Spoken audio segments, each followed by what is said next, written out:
ਜੇਤਾ ਸਮੁੰਦ ਸਾਗਰ ਨੀਰ ਭਰਿਆ, ਤੇਤੇ ਔਗਨ ਹਮਾਰੇ। ਦਇਆ ਕਰਹੁ ਕਿਛ ਮਿਹਰ ਉਪਾਵਹੁ, ਡੁੱਬਦੇ ਪੱਥਰ ਤਾਰੇ। ਦਇਆ ਕਰਹੁ ਕਿਛ ਮਿਹਰ ਉਪਾਵਹੁ, ਡੁੱਬਦੇ ਪੱਥਰ ਤਾਰੇ। ਪਰਮ ਸਤਿਕਾਰਯੋਗ ਸਾਹਿਬ ਸਤਿਗੁਰੂ ਸ੍ਰੀ ਗੁਰੂ ਗ੍ਰੰਥ ਸਾਹਿਬ ਜੀ, ਤਿਨਾਂ ਦੀ ਹਜ਼ੂਰੀ ਦੇ ਅੰਦਰ ਸੁਭਾਏਮਾਨ ਸਤ ਸੰਗੀ ਜਨੋ, ਵਡਭਾਗੇ ਹਾਂ ਸਤਿਗੁਰੂ ਜੀ ਦੀ ਮੁਬਾਰਕ ਗੋਦ ਅੰਦਰ ਬੈਠ ਕੇ ਇਤਿਹਾਸ ਨੂੰ ਵਿਚਾਰਨ ਦਾ ਸੁਭਾਗ ਸਮਾਂ ਪ੍ਰਾਪਤ ਹੋਇਆ ਹੈ। ਸੋ ਕੱਲ੍ਹ ਆਪਾਂ ਇਤਿਹਾਸ ਨੂੰ ਵਿਚਾਰਿਆ ਸੀ। ਬਘੇਲ ਸਿੰਘ ਦੀ ਅਗਵਾਈ ਦੇ ਵਿੱਚ ਸਿੱਖ ਦਿੱਲੀ ਦੇ ਉੱਪਰ ਜਿੱਤ ਪ੍ਰਾਪਤ ਕਰਦੇ ਹਨ।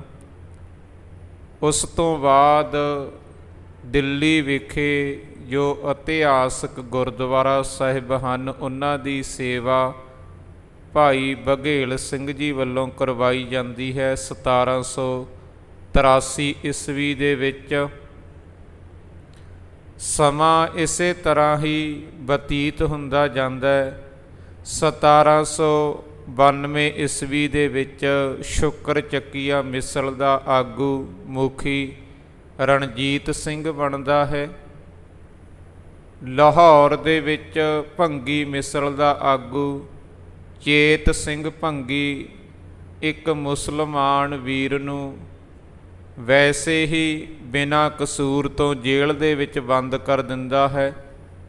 ਲਾਹੌਰ ਦੇ ਨਿਵਾਸੀ ਰਣਜੀਤ ਸਿੰਘ ਨੂੰ ਇੱਕ ਖੱਤ ਲਿਖਦੇ ਹਨ। ਉਸ ਖੱਤ ਦੇ ਵਿੱਚ ਜ਼ਿਕਰ ਹੁੰਦਾ ਵੀ ਤੁਸੀਂ ਲਾਹੌਰ ਦੇ ਉੱਪਰ ਆਪਣਾ ਕਬਜ਼ਾ ਕਰੋ, ਅਸੀਂ ਤੁਹਾਡਾ ਸਾਥ ਦੇਵਾਂਗੇ। 1801 ਈਸਵੀ ਦੇ ਵਿੱਚ ਰਣਜੀਤ ਸਿੰਘ ਆਪਣੇ ਆਪ ਨੂੰ ਲਾਹੌਰ ਵਿਖੇ ਬਾਦਸ਼ਾਹ ਐਲਾਨ ਦਿੰਦਾ ਹੈ। ਸਾਹਿਬ ਸਿੰਘ ਬੇਦੀ ਵੱਲੋਂ ਬਾਦਸ਼ਾਹੀ ਦਾ ਤਿਲਕ ਲਾਇਆ ਜਾਂਦਾ ਹੈ। ਗੁਰਮੁਖ ਸਿੰਘ ਵੱਲੋਂ ਜੋ ਦਰਬਾਰ ਸਾਹਿਬ ਇਹਨਾਂ ਦਾ ਪਰਿਵਾਰ ਕਥਾ ਵੀ ਕਰਦਾ ਰਿਹਾ, ਉਹਨਾਂ ਵੱਲੋਂ ਅਰਦਾਸ ਬੇਨਤੀ ਕੀਤੀ ਜਾਂਦੀ ਹੈ। ਅਤੇ ਜੋ ਸਦਾ ਕੌਰ ਹੈ, ਉਹ ਆਪਣੀ ਬੇਟੀ ਦਾ ਰਿਸ਼ਤਾ ਜੋ ਰਣਜੀਤ ਸਿੰਘ ਨੂੰ ਕਰਦੀ। ਸੋ ਇਹ ਗੱਲਾਂ ਆਪਾਂ ਵਿਚਾਰੀਆਂ ਸਨ। ਅਗਲੀ ਵਿਚਾਰ ਆਰੰਭ ਕਰਨ ਤੋਂ ਪਹਿਲਾਂ ਗੁਰੂ ਫਤਿਹ ਪ੍ਰਵਾਨ ਕਰੋ ਜੀ। ਵਾਹਿਗੁਰੂ ਜੀ ਕਾ ਖਾਲਸਾ, ਵਾਹਿਗੁਰੂ ਜੀ ਕੀ ਫਤਿਹ। ਮਹਿਤਾਬ ਕੌਰ ਦੇ ਨਾਲ ਰਣਜੀਤ ਸਿੰਘ ਦਾ ਵਿਆਹ ਹੁੰਦਾ ਹੈ। ਸਦਾ ਕੌਰ ਰਣਜੀਤ ਸਿੰਘ ਦੀ ਸੱਸ ਦਾ ਨਾਮ ਹੈ। ਸੋ ਆਪਾਂ ਕੱਲ੍ਹ ਇਸ ਨੂੰ ਵਿਚਾਰਿਆ ਸੀ। ਮਹਾਂ ਸਿੰਘ ਦੇ ਨਾਲ ਬੀਬੀ ਸਦਾ ਕੌਰ ਜੀ ਦਾ ਜੋ ਪਤੀ ਹੈ, ਇਸ ਮਿਸਲ ਦਾ ਆਪਸ ਦੇ ਵਿੱਚ ਇੱਕ ਜੰਗ ਹੁੰਦਾ। ਇਸ ਜੰਗ ਦੇ ਵਿੱਚ ਸਦਾ ਕੌਰ ਦਾ ਪਤੀ ਮਾਰਿਆ ਜਾਂਦਾ। ਉਸ ਤੋਂ ਬਾਅਦ ਸਦਾ ਕੌਰ ਮਹਾਂ ਸਿੰਘ ਦੇ ਨਾਲ ਸਮਝੌਤਾ ਕਰਦੀ ਹੈ ਤਾਂ ਕਿ ਮਹਾਂ ਸਿੰਘ ਸਾਡੀ ਮਿਸਲ 'ਤੇ ਹਮਲਾ ਨਾ ਕਰੇ। ਅਤੇ ਇਸ ਸਮਝੌਤੇ ਦੇ ਦੌਰਾਨ ਹੀ ਸਦਾ ਕੌਰ ਆਪਣੇ ਵੱਲੋਂ ਬੜੀ ਹੀ ਸੂਝ-ਬੂਝ ਦੇ ਨਾਲ ਇੱਕ ਚਾਲ ਚੱਲਦੀ ਹੈ। ਆਪਣੀ ਬੇਟੀ ਦਾ ਰਿਸ਼ਤਾ ਰਣਜੀਤ ਸਿੰਘ ਦੇ ਨਾਲ ਕਰ ਦਿੱਤਾ ਜਾਂਦਾ, ਮਹਿਤਾਬ ਕੌਰ ਦਾ। ਮਹਾਰਾਜਾ ਰਣਜੀਤ ਸਿੰਘ ਦੇ 5 ਵਿਆਹ ਸਨ। ਪਹਿਲਾ ਜੋ ਵਿਆਹ ਹੋਇਆ ਉਹ ਮਹਿਤਾਬ ਕੌਰ ਦੇ ਨਾਲ ਹੋਇਆ। ਮਹਿਤਾਬ ਕੌਰ ਦੀ ਕੁੱਖ ਤੋਂ 2 ਬੱਚਿਆਂ ਨੇ ਜਨਮ ਲਿਆ, ਮਹਾਰਾਜਾ ਸ਼ੇਰ ਸਿੰਘ ਤੇ ਕੁੰਬਰ ਤਾਰਾ ਸਿੰਘ। ਦੂਸਰਾ ਵਿਆਹ ਹੋਇਆ ਸੀ ਰਾਜ ਕੌਰ ਦੇ ਨਾਲ, ਰਣਜੀਤ ਸਿੰਘ ਦਾ। ਇਹਦਾ ਬਾਅਦ ਦੇ ਵਿੱਚ ਨਾਮ ਬਦਲਿਆ ਗਿਆ, ਦਾਤਾਰ ਕੌਰ ਰੱਖਿਆ ਗਿਆ, ਕਿਉਂਕਿ ਮਹਾਰਾਜਾ ਰਣਜੀਤ ਸਿੰਘ ਦੀ ਮਾਤਾ ਦਾ ਨਾਮ ਵੀ ਰਾਜ ਕੌਰ ਸੀ। ਇਸ ਕਰਕੇ ਪਤਨੀ ਦਾ ਨਾਮ ਬਦਲ ਦਿੱਤਾ ਗਿਆ, ਰਾਜ ਕੌਰ ਤੋਂ ਦਾਤਾਰ ਕੌਰ ਰੱਖਿਆ ਗਿਆ। ਇਹ ਜੀਂਦ ਦੇ ਰਾਜੇ ਗਜਪਤ ਦੀ ਲੜਕੀ ਸੀ। ਜੋ ਜੀਂਦ ਦਾ ਰਾਜਾ ਸੀ ਉਸ ਦੀ ਇਹ ਲੜਕੀ ਸੀ ਰਾਜ ਕੌਰ।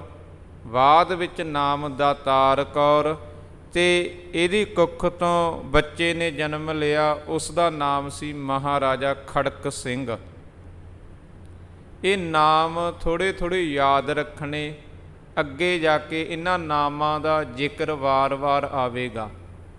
ਮਹਿਤਾਬ ਕੌਰ ਅਤੇ ਦਾਤਾਰ ਕੌਰ, ਇਹਨਾਂ ਦੇ ਵਿੱਚ ਵੀ ਝਗੜਾ ਹੁੰਦਾ।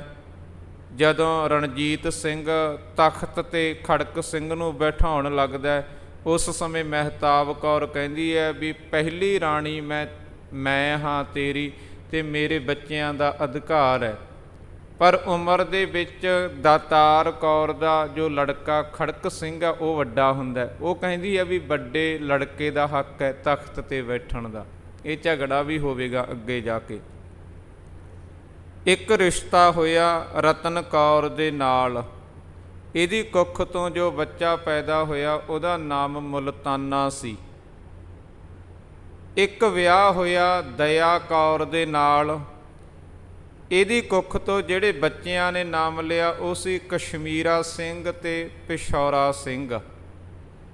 ਤੇ ਇੱਕ ਜੋ ਲਾਸਟ ਵਿਆਹ ਹੋਇਆ 5ਵੀਂ ਲੜਕੀ ਦੇ ਨਾਲ, ਉਹ ਸੀ ਮਹਾਰਾਣੀ ਜਿੰਦ ਕੌਰ।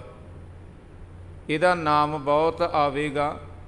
ਮਹਾਰਾਣੀ ਜਿੰਦ ਕੌਰ ਦੀ ਕੁੱਖ ਤੋਂ ਜਿਹੜੇ ਬੱਚੇ ਨੇ ਜਨਮ ਲਿਆ ਉਹਦਾ ਨਾਮ ਸੀ ਮਹਾਰਾਜਾ ਦਲੀਪ ਸਿੰਘ। ਇਹ 5 ਵਿਆਹ ਹੋਏ ਹਨ ਮਹਾਰਾਜਾ ਰਣਜੀਤ ਸਿੰਘ ਦੇ। ਸੋ ਇਹ ਮੈਂ ਜ਼ਿਕਰ ਸ਼ੁਰੂਆਤ ਦੇ ਵਿੱਚ ਹੀ ਕਰ ਦਿੱਤਾ। ਇਹਨਾਂ ਨਾਵਾਂ ਨੂੰ ਯਾਦ ਰੱਖਣਾ ਕੋਸ਼ਿਸ਼ ਕਰਨੀ। 1801 ਈਸਵੀ ਦੇ ਵਿੱਚ ਮਹਾਰਾਜਾ ਰਣਜੀਤ ਸਿੰਘ ਲਾਹੌਰ ਦੇ ਵਿੱਚ ਆਪਣੇ ਆਪ ਨੂੰ ਬਾਦਸ਼ਾਹ ਐਲਾਨ ਦਿੰਦਾ ਹੈ, ਬਾਦਸ਼ਾਹ ਬਣ ਜਾਂਦਾ ਹੈ। ਸਾਹਿਬ ਸ਼੍ਰੀ ਗੁਰੂ ਗ੍ਰੰਥ ਸਾਹਿਬ ਜੀ ਦੀ ਬਾਣੀ ਦਾ ਜਦੋਂ ਅਸੀਂ ਪਾਠ ਕਰਦੇ ਹਾਂ, ਬਾਣੀ ਦੇ ਵਿੱਚ ਗੁਰੂ ਸਾਹਿਬਾਨ ਜ਼ਿਕਰ ਕਰਦੇ ਹਨ, ਮਾਰੂ ਮੀਂਹ ਨਾ ਤ੍ਰਿਪਤਿਆ, ਅੱਗੀ ਲਹੈ ਨਾ ਭੁੱਖ। ਜੇ ਮਾਰੂ ਥਲ ਦੇ ਵਿੱਚ ਬਰਸਾਤ ਹੁੰਦੀ ਹੋਵੇ ਤੇ ਕਦੇ ਹੜ੍ਹ ਨਹੀਂ ਆਉਂਦਾ, ਪਾਣੀ ਨਹੀਂ ਤੁਰਦਾ। ਧਰਤੀ ਮਾਰੂਥਲ ਹੋਣ ਕਰਕੇ ਉਹ ਧਰਤੀ ਪਾਣੀ ਨੂੰ ਵਿੱਚੇ ਹੀ ਸੋਖੀ ਜਾਂਦੀ ਹੈ। ਮਾਰੂ ਮੀਂਹ ਨਾ ਤ੍ਰਿਪਤਿਆ, ਮਾਰੂਥਲ ਕਦੇ ਵੀ ਮੀਂਹ ਦੇ ਨਾਲ ਰੱਜਦਾ ਨਹੀਂ। ਮਾਰੂ ਮੀਂਹ ਨਾ ਤ੍ਰਿਪਤਿਆ, ਅੱਗੀ ਲਹੈ ਨਾ ਭੁੱਖ। ਤੇ ਅੱਗ ਦੇ ਵਿੱਚ ਅਸੀਂ ਕਿੰਨਾ ਵੀ ਬਾਲਣ ਕਿਉਂ ਨਾ ਪਾਈ ਜਾਈਏ, ਉਹਦੀ ਭੁੱਖ ਥੋੜ੍ਹੀ ਮਿਟ ਜਾਂਦੀ ਹੈ। ਕਿੰਨਾ ਮਰਜ਼ੀ ਬਾਲਣ ਪਾਈ ਜਾਓ, ਅੱਗ ਨੇ ਸਾੜੀ ਜਾਣਾ। ਮਾਰੂ ਮੀਂਹ ਨਾ ਤ੍ਰਿਪਤਿਆ, ਅੱਗੀ ਲਹੈ ਨਾ ਭੁੱਖ। ਰਾਜਾ ਰਾਜ ਨਾ ਤ੍ਰਿਪਤਿਆ, ਸਾਇਰ ਭਰੇ ਕੇ ਸੁੱਕ। ਗੁਰੂ ਸਾਹਿਬਾਨ ਕਹਿੰਦੇ ਜਿਵੇਂ ਅੱਗ ਦੀ ਭੁੱਖ ਨਹੀਂ ਮਿਟਦੀ, ਕਿੰਨਾ ਮਰਜ਼ੀ ਬਾਲਣ ਪਾ ਦਈਏ, ਮਾਰੂਥਲ ਨਹੀਂ ਰੱਜਦਾ, ਕਿੰਨੀ ਵੀ ਬਰਸਾਤ ਕਿਉਂ ਨਾ ਹੋ ਜਾਵੇ। ਇਸੇ ਤਰ੍ਹਾਂ ਜਦੋਂ ਕੋਈ ਮਨੁੱਖ ਰਾਜਾ ਬਣ ਜਾਂਦਾ, ਉਹਦੇ ਵੀ ਮਨ ਦੇ ਵਿੱਚ ਇੱਕ ਭੁੱਖ ਹੁੰਦੀ ਹੈ ਆਪਣਾ ਰਾਜ ਵਧਾਉਣ ਦੀ, ਵੀ ਮੇਰਾ ਰਾਜ ਹੈ ਜਿਹੜਾ, ਉਹਦੀਆਂ ਹੱਦਾਂ ਜੋ ਸਰਹੱਦਾਂ ਹੈ ਉਹ ਰੋਜ਼ ਵੱਡੀਆਂ ਹੁੰਦੀਆਂ ਜਾਣ, ਦੂਰ ਤੱਕ ਮੇਰਾ ਰਾਜ ਹੋਵੇ। ਇਹ ਰਾਜੇ ਦੇ ਮਨ ਦੀ ਇੱਕ ਭੁੱਖ ਹੁੰਦੀ ਹੈ, ਉਹਨੂੰ ਕਦੇ ਵੀ ਤ੍ਰਿਪਤੀ ਨਹੀਂ ਆਉਂਦੀ। ਤੇ ਰਾਜਾ ਕੋਈ ਵੀ ਹੋਵੇ, ਮਹਾਰਾਜਾ ਰਣਜੀਤ ਸਿੰਘ ਰਾਜਾ ਬਣਿਆ, ਉਹਦੇ ਮਨ ਵਿੱਚ ਵੀ ਇਹ ਖਿਆਲ ਹੈ ਵੀ ਜੋ ਸਾਡਾ ਰਾਜ ਹੈ ਉਹ ਬਹੁਤ ਦੂਰ ਤੱਕ ਹੋਣਾ ਚਾਹੀਦਾ। ਲਾਹੌਰ ਤੋਂ ਕਸੂਰ ਕੋਈ ਬਹੁਤੀ ਦੂਰ ਨਹੀਂ ਹੈ। ਕਸੂਰ ਦਾ ਹਾਕਮ ਹੈ ਨਿਜ਼ਾਮੂਦੀਨ। ਨਿਜ਼ਾਮੂਦੀਨ ਦੇ ਮਨ ਵਿੱਚ ਖਿਆਲ ਆਇਆ, ਮਹਾਰਾਜਾ ਰਣਜੀਤ ਸਿੰਘ ਕਿਤੇ ਮੇਰੇ 'ਤੇ ਹਮਲਾ ਕਰਕੇ ਮੇਰੇ ਰਾਜ ਨੂੰ ਆਪਣੇ ਵਿੱਚ ਨਾ ਰਲਾ ਲਵੇ। ਅਤੇ ਇਸ ਕਰਕੇ ਨਿਜ਼ਾਮੂਦੀਨ ਨੇ ਸੋਚਿਆ ਵੀ ਕਿਉਂ ਨਾ ਮੈਂ ਤਾਕਤ ਇਕੱਠੀ ਕਰਕੇ, ਫੌਜਾਂ ਇਕੱਠੀਆਂ ਕਰਕੇ ਰਣਜੀਤ ਸਿੰਘ 'ਤੇ ਹਮਲਾ ਕਰਕੇ ਰਣਜੀਤ ਸਿੰਘ ਦੇ ਰਾਜ ਨੂੰ ਆਪਣੇ ਰਾਜ ਵਿੱਚ ਮਿਲਾ ਲਵਾਂ, ਵੀ ਪਹਿਲਾਂ ਮੈਂ ਹੀ ਜਿੱਤ ਲੈਣਾ। ਰਣਜੀਤ ਸਿੰਘ ਮੇਰਾ ਰਾਜ ਖਤਮ ਕਰੇ, ਮੈਂ ਉਹਨਾਂ ਦਾ ਰਾਜ ਪਹਿਲਾਂ ਹੀ ਖਤਮ ਕਰ ਦਿੰਦਾ। ਜਦੋਂ ਉਹ ਆਪਣੇ ਵੱਲੋਂ ਤਾਕਤ ਇਕੱਠੀ ਕਰ ਰਹੇ ਹੈ, ਫੌਜਾਂ ਇਕੱਠੀਆਂ ਕਰ ਰਹੇ ਹੈ, ਉਹਨੇ ਰਣਜੀਤ ਸਿੰਘ 'ਤੇ ਲਾਹੌਰ ਦੇ ਉੱਪਰ ਹਮਲਾ ਕਰਨਾ। ਇਸ ਗੱਲ ਦਾ ਜਦੋਂ ਪਤਾ ਮਹਾਰਾਜਾ ਰਣਜੀਤ ਸਿੰਘ ਨੂੰ ਲੱਗਦਾ ਅਤੇ ਉਹ ਪਹਿਲਾਂ ਹੀ ਕਸੂਰ ਦੇ ਜੋ ਹਾਕਮ ਹੈ ਨਿਜ਼ਾਮੂਦੀਨ, ਉਸ ਦੇ ਉੱਪਰ ਹਮਲਾ ਕਰਦਾ। ਕਸੂਰ ਨੂੰ ਜਿੱਤ ਲਿਆ ਜਾਂਦਾ ਹੈਗਾ 1805 ਈਸਵੀ ਦੇ ਵਿੱਚ। ਨਿਜ਼ਾਮੂਦੀਨ ਮਹਾਰਾਜਾ ਰਣਜੀਤ ਸਿੰਘ ਦੇ ਨਾਲ ਸਮਝੌਤਾ ਕਰਦਾ ਹੈ ਵੀ ਇੱਥੋਂ ਦਾ ਰਾਜਾ ਮੈਨੂੰ ਬਣਿਆ, ਰਹਿਣ ਦਿਓ, ਤਖਤ 'ਤੇ ਮੈਂ ਹੀ ਬੈਠਾਂਗਾ, ਲੇਕਿਨ ਮੈਂ ਇਹ ਜੋ ਰਾਜ ਹੈ ਤੁਹਾਡੇ ਅਧੀਨ ਚਲਾਵਾਂਗਾ। ਜੋ ਵੀ ਮੈਂ ਫੈਸਲੇ ਲੈਣੇ ਹੋਣਗੇ ਉਹ ਤੁਹਾਡੇ ਤੋਂ ਪੁੱਛ ਕੇ ਲਿਆ ਕਰਾਂਗਾ, ਆਪਣੀ ਮਨ ਮਰਜ਼ੀ ਨਹੀਂ ਕਰਾਂਗਾ। ਮੈਨੂੰ ਇੱਥੋਂ ਦੇ ਤਖਤ 'ਤੇ ਬੈਠਾ ਰਹਿਣ ਦਿਓ, ਮੈਂ ਤੁਹਾਡੇ ਮੁਤਾਬਕ ਹੀ ਫੈਸਲੇ ਜੋ ਤੁਸੀਂ ਕਰੋਗੇ ਉਸੇ ਤਰ੍ਹਾਂ ਦੇ ਮੈਂ ਫੈਸਲੇ ਲਿਆ ਕਰਾਂਗਾ, ਜਿਵੇਂ ਤੁਸੀਂ ਕਹੋਗੇ। ਮੈਂ ਆਪਣੇ ਵੱਲੋਂ ਕੋਈ ਵੀ ਫੈਸਲਾ ਨਹੀਂ ਲਵਾਂਗਾ। ਇਹ ਸਮਝੌਤਾ ਹੋਇਆ ਕਸੂਰ ਦੇ ਹਾਕਮ ਦੇ ਨਾਲ। ਅਤੇ ਜਾਂ ਆਪਾਂ ਇਹ ਕਹਿ ਸਕਦੇ ਹਾਂ ਕਸੂਰ ਦੇ ਉੱਪਰ ਮਹਾਰਾਜਾ ਰਣਜੀਤ ਸਿੰਘ ਦੀ ਜਿੱਤ ਹੋ ਗਈ। ਇੱਥੋਂ ਤੱਕ ਰਾਜ ਹੈ ਜੋ ਮਹਾਰਾਜਾ ਰਣਜੀਤ ਸਿੰਘ ਦਾ ਚੱਲਿਆ ਗਿਆ। ਇੱਕ ਇਲਾਕਾ ਹੈ ਮੁਲਤਾਨ। ਮੁਲਤਾਨ ਗੁਰੂ ਨਾਨਕ ਸਾਹਿਬ ਜੀ ਵੀ ਗਏ ਸਨ, ਉੱਥੇ ਸਿੱਧਾਂ ਦੇ ਨਾਲ, ਜੋਗੀਆਂ ਦੇ ਨਾਲ ਵਿਚਾਰ ਚਰਚਾ ਹੋਈ ਸੀ। ਇਹ ਮੁਲਤਾਨ ਨੂੰ ਵੀ ਜਿੱਤਿਆ ਗਿਆ ਰਣਜੀਤ ਸਿੰਘ ਦੇ ਵੱਲੋਂ।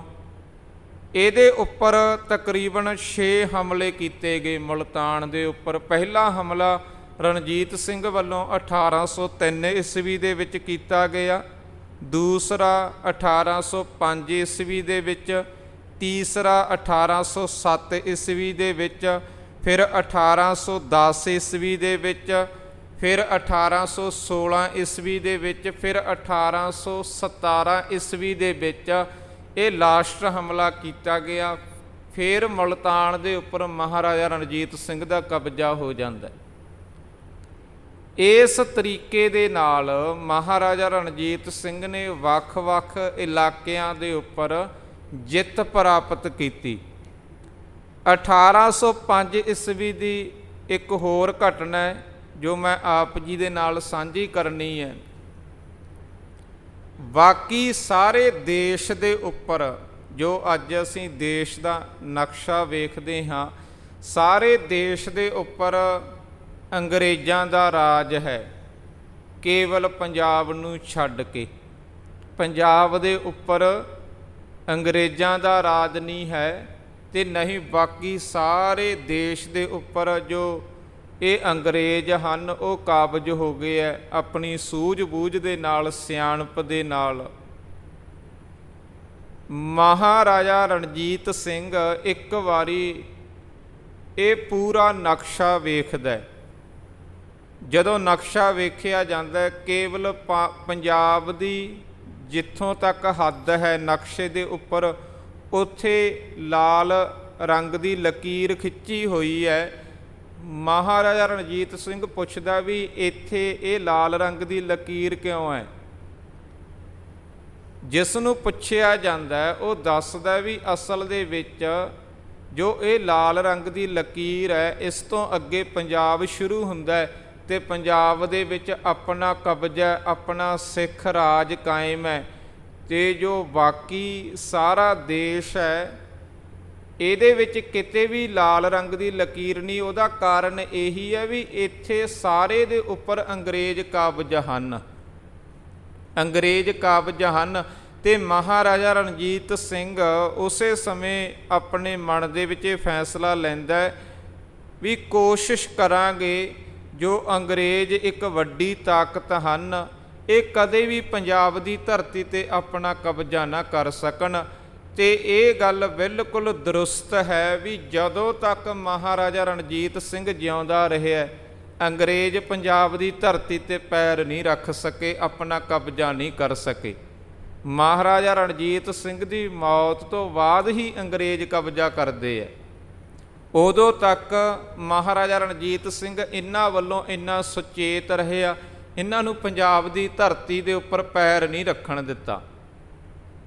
1805 ਈਸਵੀ ਦੇ ਵਿੱਚ ਇੱਕ ਘਟਨਾ ਘਟਦੀ ਹੈ। ਇੰਦੌਰ ਦਾ ਰਾਜਾ ਹੈ ਜਸਵੰਤ ਰਾਓ ਹੂਲਕਾਰ, ਇਸ ਦੇ ਉੱਪਰ ਅੰਗਰੇਜ਼ ਹਮਲਾ ਕਰਦੇ ਹਨ। ਜਸਵੰਤ ਰਾਓ ਹੂਲਕਾਰ ਆਪਣਾ ਇਲਾਕਾ ਛੱਡ ਕੇ ਜਦੋਂ ਜੰਗ ਦੇ ਵਿੱਚ ਹਾਰ ਜਾਂਦਾ ਹੈ ਇਹ ਲਾਹੌਰ ਵਿਖੇ ਪਹੁੰਚਦਾ ਹੈ ਰਣਜੀਤ ਸਿੰਘ ਦੀ ਸ਼ਰਨ ਦੇ ਵਿੱਚ। ਮਹਾਰਾਜਾ ਰਣਜੀਤ ਸਿੰਘ ਨੂੰ ਆ ਕੇ ਸਾਰਾ ਕੁਝ ਬਿਆਨ ਕਰ ਦਿੰਦਾ ਵੀ ਮੇਰੇ ਰਾਜ ਦੇ ਉੱਪਰ ਅੰਗਰੇਜ਼ਾਂ ਨੇ ਕਬਜ਼ਾ ਕਰ ਲਿਆ, ਮੈਂ ਜੰਗ ਦੇ ਵਿੱਚ ਹਾਰ ਗਿਆ ਅਤੇ ਮੈਂ ਤੁਹਾਡੀ ਸ਼ਰਨ ਦੇ ਵਿੱਚ ਆਇਆ, ਤੁਸੀਂ ਮੇਰੀ ਮਦਦ ਕਰੋ, ਤੁਸੀਂ ਮੇਰੀ ਮਦਦ ਕਰੋ, ਹੈਲਪ ਕਰੋ।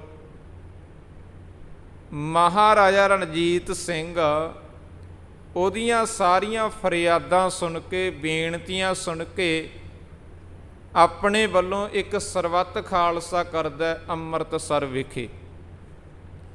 ਅੰਮ੍ਰਿਤਸਰ ਵਿਖੇ ਸਰਬੱਤ ਖਾਲਸਾ ਕੀਤਾ ਜਾਂਦਾ। ਉੱਥੇ ਇਸ ਗੱਲ ਨੂੰ ਵਿਚਾਰਿਆ ਜਾਂਦਾ ਸਿੱਖ ਕੌਮ ਦੇ ਵਿੱਚ ਵੀ ਜਸਵੰਤ ਰਾਓ ਹੂਲਕਾਰ ਇੰਦੌਰ ਦਾ ਬਾਦਸ਼ਾਹ ਆਇਆ ਹੈ ਅਤੇ ਉਸਨੇ ਆਪਣੀ ਮਦਦ ਮੰਗੀ ਹੈ, ਅੰਗਰੇਜ਼ਾਂ ਨੇ ਉਸ ਨੂੰ ਜੰਗ ਦੇ ਵਿੱਚ ਹਰਾ ਦਿੱਤਾ ਹੈ, ਆਪਾਂ ਨੂੰ ਉਸ ਦੀ ਮਦਦ ਕਰਨੀ ਚਾਹੀਦੀ ਹੈ। ਮਹਾਰਾਜਾ ਰਣਜੀਤ ਸਿੰਘ ਵੱਲੋਂ ਇਹ ਆਪਣਾ ਖਿਆਲ ਪ੍ਰਗਟ ਕੀਤੇ ਜਾਂਦੇ ਹਨ। ਲੇਕਿਨ ਜੋ ਬਾਕੀ ਸਿੱਖ ਕੌਮ ਦੇ ਆਗੂ ਹਨ ਉਹ ਇਹ ਜਵਾਬ ਦਿੰਦੇ ਹੈ ਵੀ ਸਾਨੂੰ ਜਸਵੰਤ ਰਾਓ ਹੂਲਕਾਰ ਦੀ ਕੋਈ ਮਦਦ ਨਹੀਂ ਕਰਨੀ ਚਾਹੀਦੀ, ਭਾਵੇਂ ਇਹ ਸਾਡੇ ਕੋਲ ਆਇਆ ਪਰ ਸਾਨੂੰ ਮਦਦ ਨਹੀਂ ਕਰਨੀ ਚਾਹੀਦੀ। ਇਹ ਇੱਕ ਰਾਜਨੀਤਿਕ ਮੁੱਦਾ ਹੈਗਾ, ਇਹ ਇੱਕ ਰਾਜ ਦੀ ਲੜਾਈ ਹੈ। ਹਾਂ, ਕਿਸੇ ਦੀ ਇੱਜ਼ਤ ਦੀ ਲੜਾਈ ਹੁੰਦੀ, ਕਿਸੇ ਔਰਤ ਨੂੰ ਬਚਾ ਕੇ ਲਿਆਉਣਾ ਹੁੰਦਾ, ਕੋਈ ਜ਼ੁਲਮ ਹੁੰਦਾ, ਕਿਸੇ ਨਾਲ ਧੱਕਾ ਹੁੰਦਾ, ਆਪਾਂ ਜ਼ਰੂਰ ਮਦਦ ਕਰਦੇ। ਪਰ ਇਹ ਤਾਂ ਇੱਕ ਦੋ ਬਾਦਸ਼ਾਹਾਂ ਦੀ, ਇੱਕ ਪਾਸੇ ਅੰਗਰੇਜ਼ ਹੈ, ਇੱਕ ਪਾਸੇ ਇਹ ਹੈ ਰਾਜਨੀਤਿਕ ਤੌਰ 'ਤੇ ਇੱਕ ਜੰਗ ਹੋਈ ਹੈ ਜਿਸ ਦੇ ਵਿੱਚ ਇਹ ਹਾਰ ਗਏ ਹੈ। ਸਾਨੂੰ ਇਹਦੀ ਮਦਦ ਨਹੀਂ ਕਰਨੀ ਚਾਹੀਦੀ, ਸਾਨੂੰ ਆਪਣੀ ਸਿੱਖ ਫੌਜ ਉੱਥੇ ਲਿਜਾ ਕੇ ਇਹਦੇ ਪੱਖ 'ਤੇ ਅੰਗਰੇਜ਼ਾਂ ਦੇ ਨਾਲ ਨਹੀਂ ਜੰਗ ਕਰਨੀ ਚਾਹੀਦੀ। ਇਹ ਇਹਨਾਂ ਦਾ ਮਸਲਾ ਹੈ, ਕਿਵੇਂ ਮਰਜ਼ੀ ਨਿਬੇੜਨ। ਜਸਵੰਤ ਰਾਓ ਹੂਲਕਾਰ ਇੱਕ ਫਰਿਆਦ ਕਰਦਾ ਵੀ ਤੁਹਾਡਾ ਤਾਂ ਇਹ ਸੁਭਾਅ ਹੈ ਜੋ ਸ਼ਰਨ ਆਵੈ ਤਿਸ ਕੰਠ ਲਾਵੈ ਹਰ ਬਿਰਧ ਸੁਆਮੀ ਸੰਦਾ, ਵੀ ਜਿਹੜਾ ਗੁਰੂ ਦੇ ਦਰ 'ਤੇ ਆ ਗਿਆ, ਸ਼ਰਨ ਦੇ ਵਿੱਚ ਆ ਗਿਆ, ਉਸ ਦੀ ਤੁਸੀਂ ਮਦਦ ਕਰਦੇ ਹੋ। ਰਣਜੀਤ ਸਿੰਘ ਵੀ ਆਪਣੇ ਵੱਲੋਂ ਕਹਿੰਦਾ ਵੀ ਮਦਦ ਕਰਨੀ ਚਾਹੀਦੀ ਹੈ, ਪਰ ਜੋ ਬਾਕੀ ਸਿੱਖ ਹਨ ਉਹ ਨਹੀਂ ਮੰਨਦੇ ਵੀ ਨਹੀਂ, ਸਾਨੂੰ ਅੰਗਰੇਜ਼ਾਂ ਦੇ ਨਾਲ ਕੋਈ ਜੰਗ ਨਹੀਂ ਕਰਨੀ ਚਾਹੀਦੀ, ਉਹ ਆਪਣਾ ਰਾਜ ਉੱਧਰ ਕਰ ਰਹੇ ਹੈ, ਸਾਡਾ ਰਾਜ ਇੱਧਰ ਹੈ। ਜੇ ਅਸੀਂ ਇਹਦੇ ਪੱਖ 'ਤੇ ਹੋ ਕੇ ਅੰਗਰੇਜ਼ਾਂ ਨਾਲ ਜੰਗ ਕਰਾਂਗੇ ਸਾਡੀ ਉਹਨਾਂ ਨਾਲ ਦੁਸ਼ਮਣੀ ਪੈ ਜਾਣੀ ਹੈ, ਕੱਲ੍ਹ ਨੂੰ ਸਾਡੀਆਂ ਆਪਸ ਦੇ ਵਿੱਚ ਜੰਗਾਂ ਹੋਣਗੀਆਂ, ਸਾਨੂੰ ਨਹੀਂ ਮਦਦ ਕਰਨੀ ਚਾਹੀਦੀ। ਆਖਰ ਜਦੋਂ ਕੋਈ ਫੈਸਲਾ ਨਹੀਂ ਹੁੰਦਾ, ਇੱਕ ਫੈਸਲਾ ਇਹ ਕੀਤਾ ਜਾਂਦਾ ਵੀ ਜੇ ਆਪਾਂ ਹਥਿਆਰਾਂ ਦੇ ਨਾਲ ਜੰਗ ਕਰਕੇ ਫੈਸਲਾ ਨਹੀਂ ਕਰਵਾ ਸਕਦੇ, ਨਹੀਂ ਇਹਦੀ ਮਦਦ ਦੇ ਲਈ ਨਹੀਂ ਫੌਜ ਭੇਜ ਸਕਦੇ ਆਪਣੀ, ਤਾਂ ਆਪਾਂ ਨੂੰ ਵਿਚਾਰਾਂ ਦੇ ਰਾਹੀਂ ਕੋਈ ਫੈਸਲਾ ਕਰਵਾ ਦੇਣਾ ਚਾਹੀਦਾ, ਗੱਲਬਾਤ ਕਰ ਲੈਣੀ ਚਾਹੀਦੀ ਹੈ। ਆਖਰ ਮਹਾਰਾਜਾ ਰਣਜੀਤ ਸਿੰਘ ਵਿਚਕਾਰ ਪੈ ਕੇ ਜਸਵੰਤ ਰਾਓ ਹੂਲਕਰ ਤੇ ਅੰਗਰੇਜ਼ਾਂ ਦੇ ਦੋਵਾਂ ਧਿਰਾਂ ਦਾ ਸਮਝੌਤਾ ਕਰਵਾ ਦਿੰਦਾ, ਵਿਚਾਰਾਂ ਦੇ ਨਾਲ ਸਮਝੌਤਾ ਹੋ ਜਾਂਦਾ। ਇਹ ਜੋ ਰਾਜਨੀਤਿਕ ਮੁੱਦਾ ਹੈ, ਇਸ ਦਾ ਫੈਸਲਾ ਕਰਵਾ ਦਿੱਤਾ ਜਾਂਦਾ 1805 ਈਸਵੀ ਦੇ ਵਿੱਚ। ਜਦੋਂ ਇਹਨਾਂ ਦਾ ਸਮਝੌਤਾ ਕਰਵਾ ਦਿੱਤਾ ਜਾਂਦਾ ਹੈ, ਅੰਗਰੇਜ਼ ਉਸੇ ਸਮੇਂ ਸੋਚਦੇ ਹੈ ਵੀ ਜੇ ਅਸੀਂ ਨਾ ਸਮਝੌਤਾ ਕਰਦੇ ਤਾਂ ਮਹਾਰਾਜਾ ਰਣਜੀਤ ਸਿੰਘ ਜਸਵੰਤ ਰਾਓ ਹੂਲਕਰ ਦੇ ਪੱਖ 'ਤੇ ਆਇਆ, ਇਹਨੇ ਉਹਦੀ ਮਦਦ ਕਰਨੀ ਸੀ। ਜਸਵੰਤ ਰਾਓ ਹੂਲਕਰ ਦੇ ਕਹਿਣ 'ਤੇ ਹੀ ਮਹਾਰਾਜਾ ਰਣਜੀਤ ਸਿੰਘ ਗਿਆ ਨਾ ਸਮਝੌਤਾ ਕਰਵਾਉਣ।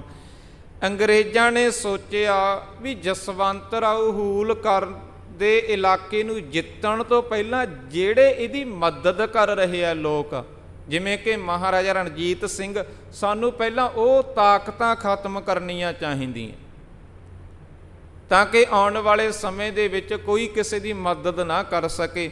ਇਹ ਅੰਗਰੇਜ਼ ਆ ਜਿਹੜੇ ਉਸੇ ਸਮੇਂ ਆਪਣੇ ਮਨ ਦੇ ਵਿੱਚ ਫੈਸਲਾ ਕਰਦੇ ਆ ਵੀ ਸਾਨੂੰ ਪਹਿਲਾਂ ਉਹ ਤਾਕਤਾਂ ਵੀ ਖਤਮ ਕਰ ਦੇਣੀਆਂ ਚਾਹੀਦੀਆਂ ਜਿਹੜੀਆਂ ਇੱਕ ਦੂਸਰੇ ਦੀਆਂ ਮਦਦ ਕਰਦੀਆਂ ਸਾਡੇ ਖਿਲਾਫ ਤੇ ਸਾਡੇ ਵਿਚਕਾਰ ਪੈ ਕੇ ਸਮਝੌਤਾ ਕਰਵਾ ਦਿੰਦੀਆਂ। 1805 ਈਸਵੀ ਦੇ ਵਿੱਚ ਇਹ ਸਮਝੌਤਾ ਹੋਇਆ ਸੀ। 1809 ਈਸਵੀ ਦੇ ਵਿੱਚ ਅੰਗਰੇਜ਼ ਮਹਾਰਾਜਾ ਰਣਜੀਤ ਸਿੰਘ ਦੇ ਨਾਲ ਇੱਕ ਸੰਧੀ ਕਰਦੇ ਹੈ। ਅੰਗਰੇਜ਼ ਆਪਣੇ ਵੱਲੋਂ ਹੁਣ ਚਾਲਾਂ ਚੱਲਣੀਆਂ ਉਹਨਾਂ ਨੇ ਸ਼ੁਰੂ ਕਰ ਦਿੱਤੀਆਂ ਵੀ ਕਿਸੇ ਤਰੀਕੇ ਦੇ ਨਾਲ ਮਹਾਰਾਜਾ ਰਣਜੀਤ ਸਿੰਘ ਦਾ ਜੋ ਸਿੱਖ ਰਾਜ ਹੈ ਉਹਨੂੰ ਖਤਮ ਕਰੀਏ ਤੇ ਪੰਜਾਬ ਦੇ ਉੱਪਰ ਆਪਣਾ ਕਬਜ਼ਾ ਜਮਾਈਏ। 1809 ਈਸਵੀ ਦੇ ਵਿੱਚ ਇੱਕ ਸੰਧੀ ਕੀਤੀ ਜਾਂਦੀ ਹੈ ਰੋਪੜ ਜ਼ਿਲ੍ਹੇ ਦੇ ਵਿੱਚ, ਰੋਪੜ ਸ਼ਹਿਰ ਜਿੱਥੋਂ ਸਤਲੁਜ ਦਰਿਆ ਵਹਿੰਦਾ ਹੈਗਾ। ਜਦੋਂ ਅਸੀਂ ਅਨੰਦਪੁਰ ਸਾਹਿਬ ਨੂੰ ਜਾਂਦੇ ਹਾਂ ਉਦੋਂ ਰਸਤੇ ਦੇ ਵਿੱਚ ਆਉਂਦਾ, ਉਸ ਜਗ੍ਹਾ 'ਤੇ ਇੱਕ ਸਮਝੌਤਾ ਕੀਤਾ ਜਾਂਦਾ। ਉਹ ਸਮਝੌਤਾ ਇਹ ਕੀਤਾ ਜਾਂਦਾ, ਅੰਗਰੇਜ਼ਾਂ ਵੱਲੋਂ ਇਹ ਕਿਹਾ ਜਾਂਦਾ ਵੀ ਮਹਾਰਾਜਾ ਰਣਜੀਤ ਸਿੰਘ ਜੀ, ਤੁਸੀਂ ਸਾਡੇ 'ਤੇ ਹਮਲਾ ਨਾ ਕਰਿਓ, ਅਸੀਂ ਤੁਹਾਡੇ 'ਤੇ ਹਮਲਾ ਨਹੀਂ ਕਰਾਂਗੇ। ਜੋ ਸਤਲੁਜ ਦਰਿਆ ਹੈ, ਜੋ ਰੋਪੜ ਵਾਲੀ ਸਾਈਡ ਹੈ, ਲੁਧਿਆਣੇ ਵਾਲੀ ਸਾਈਡ ਹੈ, ਇਸ ਪਾਸੇ ਅੰਗਰੇਜ਼ ਕਹਿੰਦੇ ਸਾਡਾ ਰਾਜ ਰਹੇਗਾ। ਇਹ ਸਤਲੁਜ ਦਰਿਆ ਨੂੰ ਹੱਦ ਮੰਨ ਲਿਆ ਗਿਆ। ਜੋ ਅੰਮ੍ਰਿਤਸਰ ਦਾ ਇਲਾਕਾ ਹੈ, ਲਾਹੌਰ ਵਾਲਾ ਪਾਸਾ ਹੈ, ਕਸ਼ਮੀਰ ਵਾਲਾ, ਇਸ ਪਾਸੇ ਤੁਹਾਡਾ ਰਾਜ ਰਹੇਗਾ। ਤੁਸੀਂ ਸਾਡੇ ਰਾਜ 'ਤੇ ਹਮਲਾ ਨਹੀਂ ਕਰਨਾ, ਅਸੀਂ ਤੁਹਾਡੇ ਰਾਜ 'ਤੇ ਹਮਲਾ ਨਹੀਂ ਕਰਾਂਗੇ। ਇਹ ਸੰਧੀ ਹੋਈ 1809 ਈਸਵੀ ਦੇ ਵਿੱਚ। ਲੁਧਿਆਣੇ ਵਾਲੀ ਸਾਈਡ 'ਤੇ ਅੰਗਰੇਜ਼ਾਂ ਦਾ ਰਾਜ ਸੀ ਉਸ ਸਮੇਂ ਵੀ। ਜੋ ਪੰਜਾਬ ਹੈ ਦਾ ਜੋ ਸਿੱਖ ਰਾਜ ਹੈ ਨਾ, ਉਹ ਲਾਹੌਰ ਵਾਲਾ, ਅੰਮ੍ਰਿਤਸਰ ਵਾਲਾ ਇਲਾਕਾ ਜਾਂ ਪਾਕਿਸਤਾਨ ਵਾਲੇ ਪਾਸੇ ਨੂੰ ਅਸੀਂ ਜ਼ਿਆਦਾ ਰਹੇ ਹਾਂ। ਇੱਧਰ ਲੁਧਿਆਣੇ ਵਾਲੇ ਪਾਸੇ ਅੰਗਰੇਜ਼ਾਂ ਦਾ ਰਾਜ ਹੀ ਰਿਹਾ। ਇਹ ਸਮਝੌਤਾ ਕੀਤਾ ਜਾਂਦਾ ਵੀ ਲੁਧਿਆਣੇ ਵਾਲੀ ਸਾਈਡ ਸਾਡਾ ਰਾਜ ਹੈ। ਗੋਰੇ ਕਹਿੰਦੇ ਅੰਗਰੇਜ਼ ਤੁਸੀਂ ਸਾਡੇ 'ਤੇ ਹਮਲਾ ਨਾ ਕਰਿਓ, ਅਸੀਂ ਤੁਹਾਡੇ 'ਤੇ ਹਮਲਾ ਨਹੀਂ ਕਰਾਂਗੇ। ਸਤਲੁਜ ਦਰਿਆ ਸਾਡੇ ਰਾਜ ਦੀ ਹੱਦ ਹੈ, ਤੁਸੀਂ ਸਤਲੁਜ ਦਰਿਆ ਨਹੀਂ ਇੱਧਰ ਪਾਰ ਕਰਨਾ, ਅਸੀਂ ਇੱਧਰ ਨਹੀਂ ਕਰਦੇ। ਇੱਕ ਇਹ ਸਮਝੌਤਾ ਕੀਤਾ ਜਾਂਦਾ 1809 ਈਸਵੀ ਦੇ ਵਿੱਚ। ਦੂਸਰਾ ਇਹ ਫੈਸਲਾ ਲਿਆ ਜਾਂਦਾ ਹੈ ਵੀ ਜੇਕਰ ਕੋਈ ਬਾਹਰੀ ਤੌਰ 'ਤੇ ਕੋਈ ਬਾਹਰੋਂ ਹਮਲਾਵਰ ਆਉਂਦਾ ਹੈ, ਗੋਰੇ ਕਹਿੰਦੇ ਭਾਵੇਂ ਉਹ ਸਾਡੇ 'ਤੇ ਹਮਲਾ ਕਰੇ ਭਾਵੇਂ ਤੁਹਾਡੇ 'ਤੇ, ਆਪਣੀਆਂ ਫੌਜਾਂ ਰਲ ਕੇ ਉਹਦਾ ਮੁਕਾਬਲਾ ਕਰਨਗੀਆਂ। ਜੇਕਰ ਕੋਈ ਤੀਸਰਾ ਹਮਲਾਵਰ ਇੱਥੇ ਆ ਕੇ ਆਪਣਾ ਕਬਜ਼ਾ ਕਰਨ ਦੀ ਕੋਸ਼ਿਸ਼ ਕਰਦਾ ਹੈ, ਅੰਗਰੇਜ਼ ਕਹਿੰਦੇ ਅਸੀਂ ਤੁਹਾਡੀ ਮਦਦ ਕਰਾਂਗੇ, ਤੁਸੀਂ ਸਾਡੀ ਮਦਦ ਕਰਨੀ ਹੈ। ਇਹ ਸਮਝੌਤਾ ਹੋਇਆ। ਇੱਕ ਸਮਝੌਤਾ ਇਹ ਕੀਤਾ ਗਿਆ, ਲਾਹੌਰ ਦੇ ਵਿੱਚ ਮਹਾਰਾਜਾ ਰਣਜੀਤ ਸਿੰਘ ਦਾ ਦਰਬਾਰ ਹੈ, ਲੁਧਿਆਣੇ ਦੇ ਵਿੱਚ ਅੰਗਰੇਜ਼ਾਂ ਦਾ ਦਰਬਾਰ ਹੈ। ਇਹ ਫੈਸਲਾ ਲਿਆ ਗਿਆ ਵੀ ਸਾਡਾ ਇੱਕ ਬੰਦਾ ਤੁਹਾਡੇ ਦਰਬਾਰ ਦੇ ਵਿੱਚ ਬੈਠਿਆ ਕਰੇਗਾ। ਤੁਸੀਂ ਕੀ ਫੈਸਲੇ ਲੈਂਦੇ ਹੋ, ਉਹ ਫੈਸਲਿਆਂ ਦੀ ਨਿਗਰਾਨੀ ਰੱਖੇਗਾ ਅਤੇ ਸਾਨੂੰ ਦੱਸਿਆ ਕਰੇਗਾ ਵੀ ਤੁਹਾਡੇ ਦਰਬਾਰ ਵਿੱਚ ਕੀ ਰਾਜਨੀਤਿਕ ਗੱਲਾਂ ਹੁੰਦੀਆਂ, ਕਿਸ ਤਰ੍ਹਾਂ ਦੇ ਤੁਸੀਂ ਫੈਸਲੇ ਲੈ ਰਹੇ ਹੋ, ਕੀ ਪਲੈਨਿੰਗਾਂ ਬਣਾ ਰਹੇ ਹੋ। ਤੇ ਇੱਕ ਬੰਦਾ ਲਾਹੌਰ ਦਰਬਾਰ ਦੇ ਵਿੱਚ ਸਾਡਾ ਬੈਠਿਆ ਕਰੇਗਾ, ਮਹਾਰਾਜਾ ਰਣਜੀਤ ਸਿੰਘ ਨੂੰ ਕਿਹਾ ਗਿਆ, ਤੇ ਮਹਾਰਾਜਾ ਰਣਜੀਤ ਸਿੰਘ ਵੱਲੋਂ ਵੀ ਇੱਕ ਬੰਦਾ ਲੁਧਿਆਣੇ ਦਰਬਾਰ ਵਿੱਚ ਬੈਠਿਆ ਕਰੇਗਾ, ਇੱਕ ਸਿੱਖ ਤੇ ਇੱਕ ਅੰਗਰੇਜ਼ਾਂ ਦਾ ਬੰਦਾ, ਵੀ ਤਾਂ ਕਿ ਅਸੀਂ ਕੋਈ ਇੱਕ ਦੂਸਰੇ ਦੇ ਖਿਲਾਫ ਕੋਈ ਇਸ ਤਰ੍ਹਾਂ ਦਾ ਫੈਸਲਾ ਨਾ ਲਈਏ ਵੀ ਜਿਸ ਕਰਕੇ ਨੁਕਸਾਨ ਹੋਵੇ। ਲਾਹੌਰ ਦਰਬਾਰ ਦੇ ਵੱਲੋਂ ਜਿਹੜਾ ਬੰਦਾ ਭੇਜਿਆ ਗਿਆ, ਜਿਹੜਾ ਲੁਧਿਆਣੇ ਦਰਬਾਰ ਦੇ ਵਿੱਚ ਅੰਗਰੇਜ਼ਾਂ ਦੇ ਵਿੱਚ ਬੈਠਦਾ ਸੀ, ਉਸ ਦਾ ਨਾਮ ਬਖਸ਼ੀ ਆਨੰਦ ਰਾਏ ਸੀ। ਇਹ ਸਿੱਖਾਂ ਵੱਲੋਂ ਜੋ ਨੁਮਾਇੰਦਾ ਭੇਜਿਆ ਗਿਆ ਲੁਧਿਆਣੇ ਦਰਬਾਰ ਵਿੱਚ ਬੈਠਦਾ ਸੀ। ਤੇ ਜੋ ਲਾਹੌਰ ਦਰਬਾਰ ਦੇ ਵਿੱਚ ਬੰਦਾ ਬੈਠਦਾ ਸੀ ਅੰਗਰੇਜ਼ਾਂ ਦਾ, ਉਹ ਸੀ ਖੁਸ਼ਵੰਤ ਰਾਏ। ਇਹ ਦੋਵੇਂ ਬੰਦੇ ਹੀ ਇੱਕ ਦੂਸਰੇ ਦੇ ਦਰਬਾਰ ਦੇ ਵਿੱਚ ਬੈਠਦੇ ਸਨ ਤੇ ਇਹਨਾਂ ਦੇ ਵੱਲੋਂ ਜੋ ਰਾਜਨੀਤਿਕ ਗੱਲਾਂ ਹੁੰਦੀਆਂ ਦਰਬਾਰ ਦੇ ਵਿੱਚ ਸਾਰੀਆਂ ਉਹ ਇੱਕ ਦੂਸਰੇ ਨੂੰ ਦੱਸੀਆਂ ਜਾਂਦੀਆਂ, ਵੀ ਤਾਂ ਕਿ ਸਿੱਖ ਵੀ ਅੰਗਰੇਜ਼ਾਂ ਦਾ ਨੁਕਸਾਨ ਨਾ ਕਰਨ ਤੇ ਅੰਗਰੇਜ਼ ਵੀ ਸਿੱਖਾਂ ਦੇ ਵਿਰੁੱਧ ਕੋਈ ਨੀਤੀ ਨਾ ਘੜ ਲੈਣ। 1809 ਈਸਵੀ ਦੇ ਵਿੱਚ ਇਹ ਸਮਝੌਤਾ ਕੀਤਾ ਗਿਆ ਦੋਵਾਂ ਧਿਰਾਂ ਦੇ ਵੱਲੋਂ, ਮਹਾਰਾਜਾ ਰਣਜੀਤ ਸਿੰਘ ਤੇ ਅੰਗਰੇਜ਼ਾਂ ਦੇ ਵੱਲੋਂ ਰੋਪੜ ਵਿਖੇ, ਰੋਪੜ ਦੀ ਜਗ੍ਹਾ ਤੇ ਅਸਥਾਨ ਤੇ ਇਹ ਸਮਝੌਤਾ ਹੋਇਆ ਸੀ, ਸੰਧੀ ਹੋਈ ਸੀ। 1812 ਈਸਵੀ ਦੇ ਵਿੱਚ ਮਹਾਰਾਜਾ ਰਣਜੀਤ ਸਿੰਘ ਦੇ ਵੱਲੋਂ ਆਪਣੇ ਲੜਕਾ ਜੋ ਦਾਤਾਰ ਕੌਰ ਦੀ ਕੁੱਖ ਤੋਂ ਪੈਦਾ ਹੋਇਆ ਖੜਕ ਸਿੰਘ, ਉਹਦਾ ਵਿਆਹ ਕੀਤਾ ਜਾਂਦਾ। ਗੁਰਦਾਸਪੁਰ ਵਿਖੇ ਇਹ ਵਿਆਹ ਹੁੰਦਾ, ਜੈਮਲ ਸਿੰਘ ਦੀ ਲੜਕੀ ਹੈ ਚੰਦ ਕੌਰ ਦੇ ਨਾਲ। ਇਹ ਵਿਆਹ ਦੇ ਵਿੱਚ ਬਹੁਤ ਜ਼ਿਆਦਾ ਖਰਚਾ ਕੀਤਾ ਗਿਆ ਸੀ ਮਹਾਰਾਜਾ ਰਣਜੀਤ ਸਿੰਘ ਦੇ ਵੱਲੋਂ। ਇੱਕ ਇਹ ਘਟਨਾ ਹੈ ਜੋ 1812 ਈਸਵੀ ਦੇ ਵਿੱਚ ਮਹਾਰਾਜਾ ਰਣਜੀਤ ਸਿੰਘ ਵੱਲੋਂ ਆਪਣੇ ਬੱਚੇ ਦਾ, ਵੱਡੇ ਲੜਕੇ ਦਾ ਵਿਆਹ ਕੀਤਾ ਜਾਂਦਾ ਮਹਾਰਾਜਾ ਖੜਕ ਸਿੰਘ ਦਾ, ਕਿਉਂਕਿ ਬਾਅਦ ਵਿੱਚ ਇਹਨੇ ਖੜਕ ਸਿੰਘ ਨੇ ਵੀ ਤਖਤ 'ਤੇ ਬੈਠਣਾ। ਇਹ ਦਾਤਾਰ ਕੌਰ ਦਾ ਪੁੱਤਰ ਹੈ। ਸੋ ਇਸ ਤੋਂ ਅਗਲੀਆਂ ਵਿਚਾਰਾਂ ਆਪਾਂ ਕੱਲ੍ਹ ਨੂੰ ਕਰਾਂਗੇ। ਸਮੇਂ ਦੀ ਸਮਾਪਤੀ ਹੈ। ਆਪ ਸਰਬੱਤ ਸੰਗਤਾਂ ਦਾ ਬਹੁਤ ਬਹੁਤ ਧੰਨਵਾਦ ਜੀ। ਹੋਈਆਂ ਭੁੱਲਾਂ ਦੀ ਖਿਮਾ ਬਖਸ਼ਣੀ। ਬੁਲਾਓ ਫਤਿਹ। ਵਾਹਿਗੁਰੂ ਜੀ ਕਾ ਖਾਲਸਾ, ਵਾਹਿਗੁਰੂ ਜੀ ਕੀ ਫਤਿਹ।